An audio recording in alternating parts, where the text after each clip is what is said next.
अस्सलाम वालेकुम स्टूडेंट्स। आज के इस वीडियो लेसन में हम ऑटम 2025 का क्वेश्चन नंबर 1 डिस्कस करेंगे। और ये specific question cost and management accounting के पेपर का है और ओवरहेड्स का टॉपिक इसमें टेस्ट हो रहा है। थोड़ा सा मुश्किल सवाल है, थोड़ा सा घुमाकर पूछी गई हैं चीज़ें। चलें सवाल को देखते हैं। सवाल में लिखा हुआ है the following is an extract from the report prepared by the cost accountant of MAS Enterprises for the year ended 31st August 2025। Product ए और प्रोडक्ट बी दो प्रोडक्ट्स हैं। प्रोडक्शन के एक्चुअल यूनिट्स और बजटेड यूनिट्स दोनों दिए हुए हैं। Direct labour hours per unit भी दिए हुए हैं और उसके बाद डायरेक्ट लेबर की कॉस्ट भी दी हुई है। Additional information: direct labor is required to work on machines and each machine requires 5 operators। Direct labour जो है वो मशीन्स पर काम करता है और एक मशीन चलाने के लिए 5 लोगों की जरूरत होती है। Production is carried out in a single shift of 10 hours. 10 घंटे की एक शिफ्ट होती है, यानी कि 10 घंटे तक मशीन चल रही होंगी। हर मशीन पर 5-5 लोग काम कर रहे होंगे और इस तरह से प्रोडक्शन चल रही होगी। Product A is produced on 7 machines, while product B is produced on 8 machines. Production of A was suspended for 12 days। A की जो प्रोडक्शन है वो 12 दिन के लिए सस्पेंड करी गई थी। Full wages were paid to all machine operators during this period. और इस 12 दिनों के अरसे में जितने भी मशीन ऑपरेटर्स थे, जितना भी लेबर था, उनको मैं वेजेस पे कर रहा था। These labor hours and wages are included in the direct labor hours and cost shown above। अब ये मसला है। ये जो आपको स्टेटमेंट दिया हुआ है, इस स्टेटमेंट में एक्चुअली एक मसला है। और वो मसला क्या है, या इस सवाल में वो आपसे क्या ट्रीटमेंट पूछ रहा है।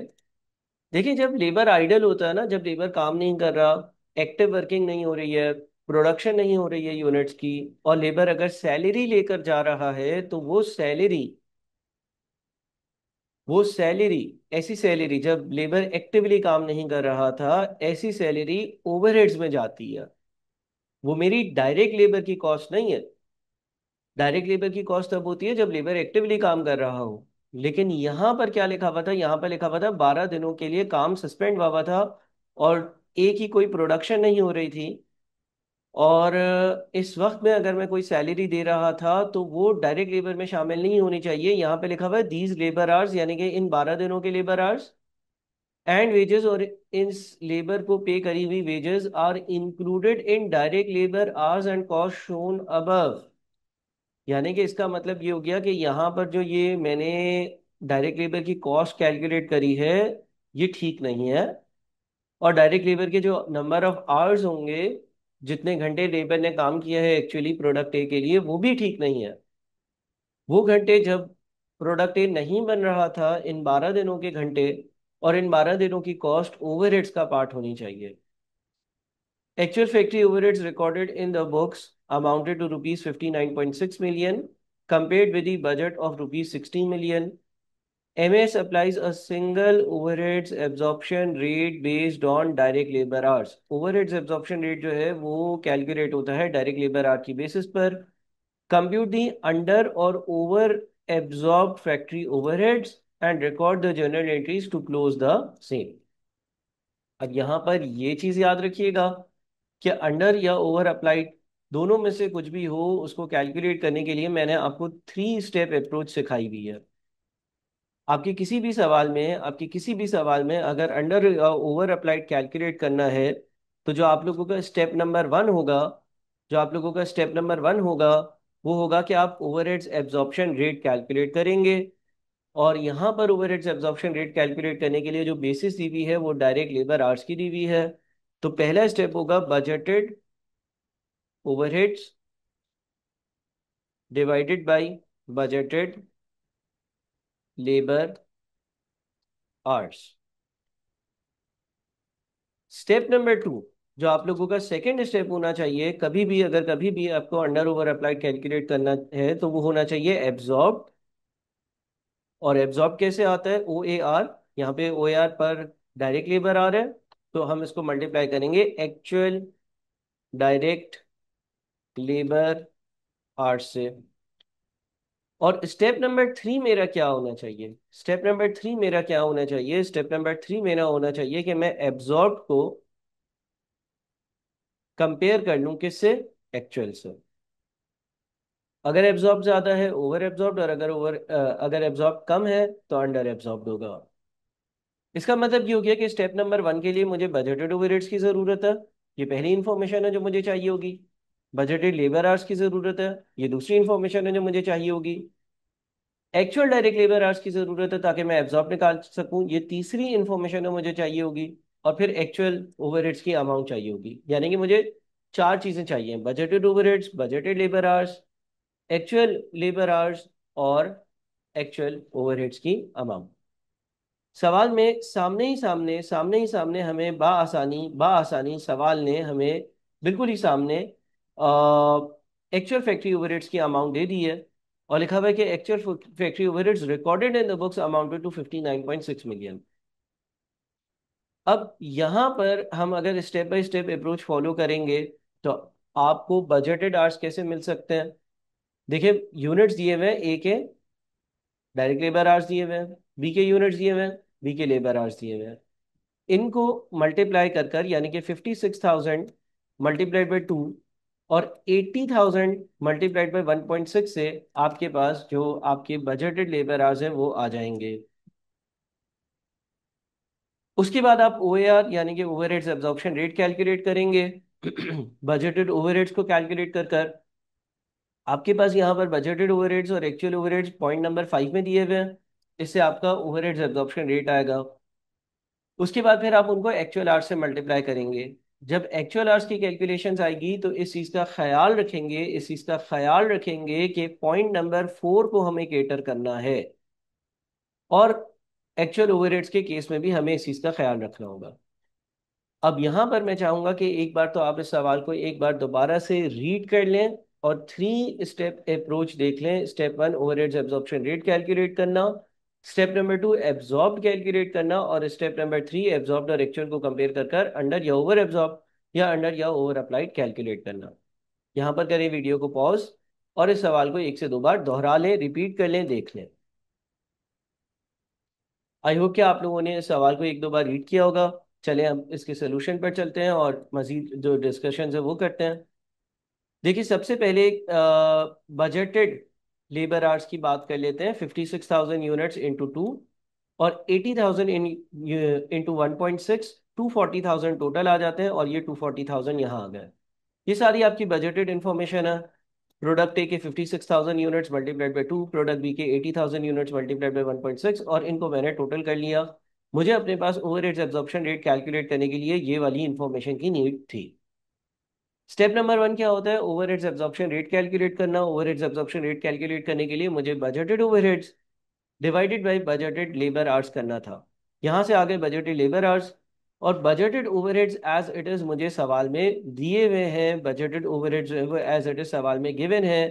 ये रहे मेरे बजटेड ओवरहेड्स। तो यहाँ पर मेरा स्टेप नंबर 1 पूरा हुआ। अगर मैं इस इंफॉर्मेशन को यहाँ पर आप लोगों को दिखा दूं तो सवाल में pre determined factory overheads rate पर डायरेक्ट लेबर आवर यानी कि ओवरहेड्स एब्जॉर्प्शन रेट कैलकुलेट किया गया है, जो कि है 60 मिलियन डिवाइडेड बाई 240,000। 240,000 आपके बजटेड लेबर आवर्स हैं, और 60 मिलियन जो है वो आपका बजटेड फैक्ट्री ओवरहेड्स का अमाउंट है।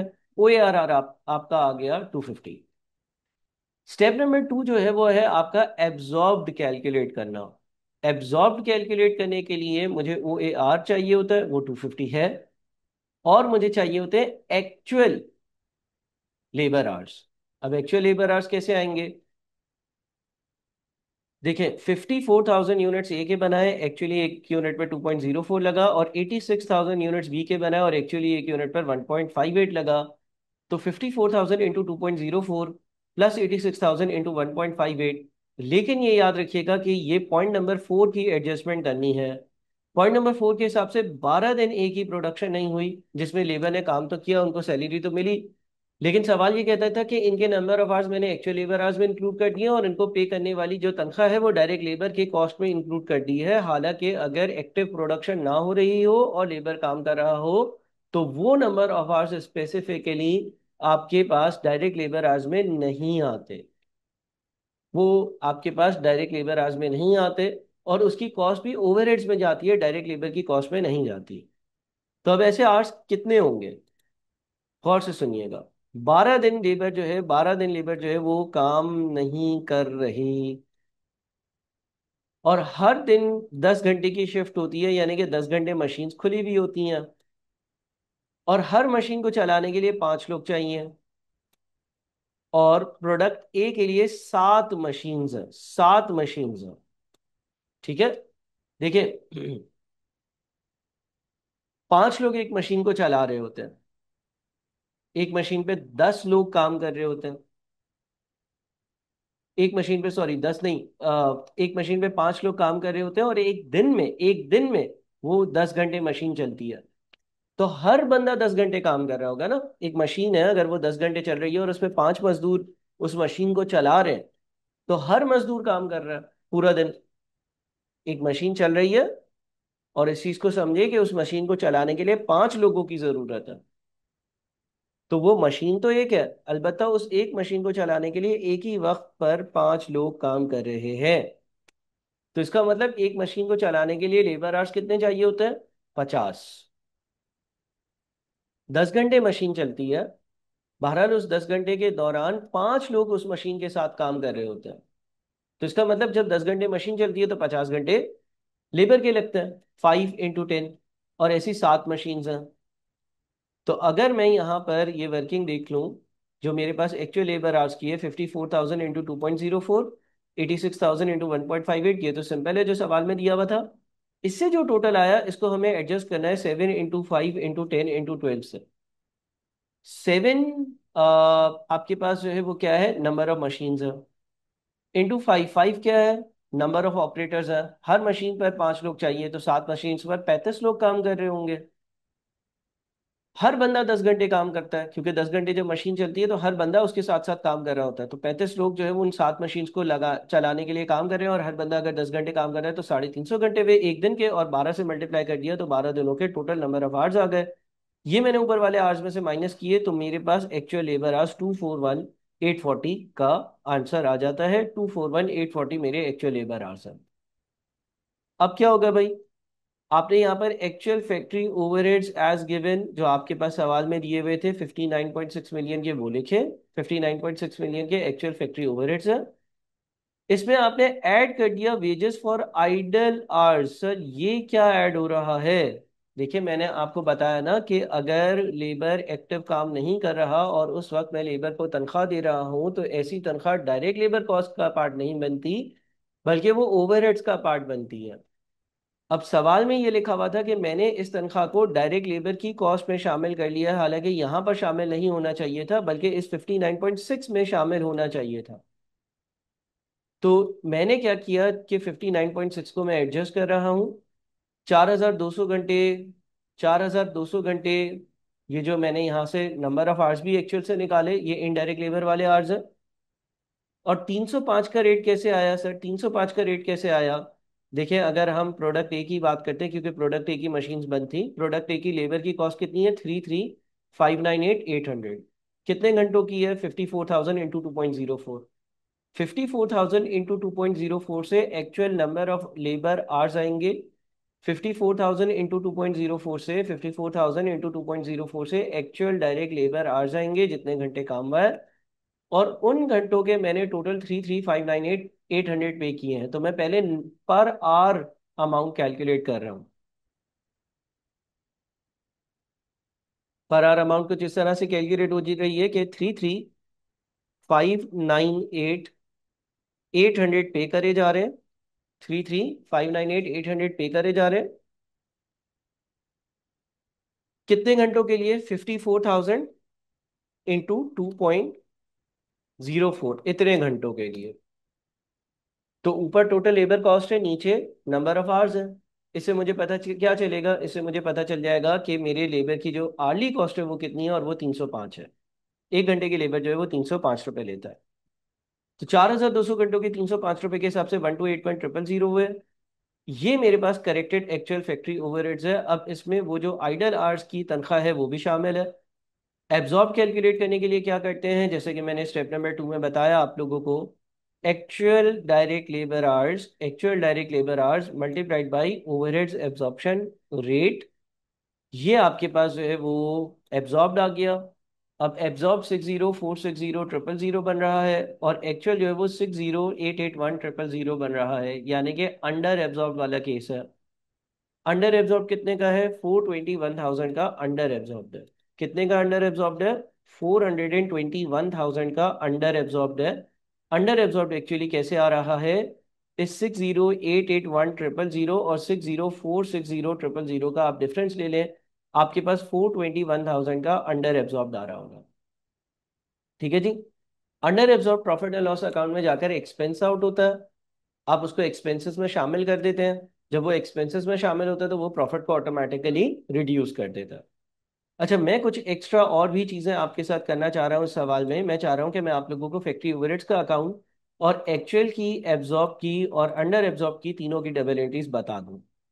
देखिए, आपके जो एक्चुअल फैक्ट्री ओवरहेड्स होंगे, एज्यूमिंग के इस सवाल में कोई ऐसा नहीं है कि कोई पेएबल क्रिएट हो रहा हो, हम एज्यूम कर लें कि सारे पे हो रहे हैं। तो आपके पास एक्चुअल फैक्ट्री ओवरहेड जो आ रहे थे वो है 60881000।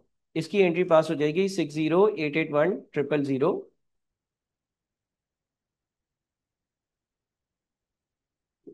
फैक्ट्री ओवरहेड्स का अकाउंट डेबिट और बैंक का अकाउंट क्रेडिट। फैक्ट्री ओवरहेड्स का अकाउंट डेबिट और बैंक का अकाउंट क्रेडिट। ठीक है जी। फैक्ट्री ओवरहेड्स का अकाउंट डेबिट और बैंक का अकाउंट क्रेडिट। एब्जॉर्ब की क्या एंट्री पास होती है? एक वर्क इन प्रोसेस या WIP का अकाउंट होता है। आगे आने वाले लेसन में इंशाल्लाह इसको डिस्कस करेंगे। लेकिन WIP को आप डेबिट करते हो, फैक्ट्री ओवरहेड्स को क्रेडिट करते हो। इफेक्टिवली फैक्ट्री ओवरहेड्स के अकाउंट से वो पैसा निकालकर और WIP में, यानी कि इन्वेंट्री में, कैपिटलाइज कर रहे होते हो। एब्जॉर्ब कितना है? 60460000। 60460000। ठीक है जी। टी अकाउंट में कैसे नजर आएगा? यहाँ पर ये वाला अमाउंट नजर आएगा, एक्चुअल वाला। एक्चुअल हमेशा डेबिट साइड पर आता है। एक्चुअल हमेशा फैक्ट्री ओवरहेड्स के अकाउंट में डेबिट साइड पर नजर आता है। और यहाँ पर एब्जॉर्ब वाला अमाउंट नजर आएगा। एब्जॉर्ब वाला अमाउंट हमेशा क्रेडिट साइड पर नजर आता है।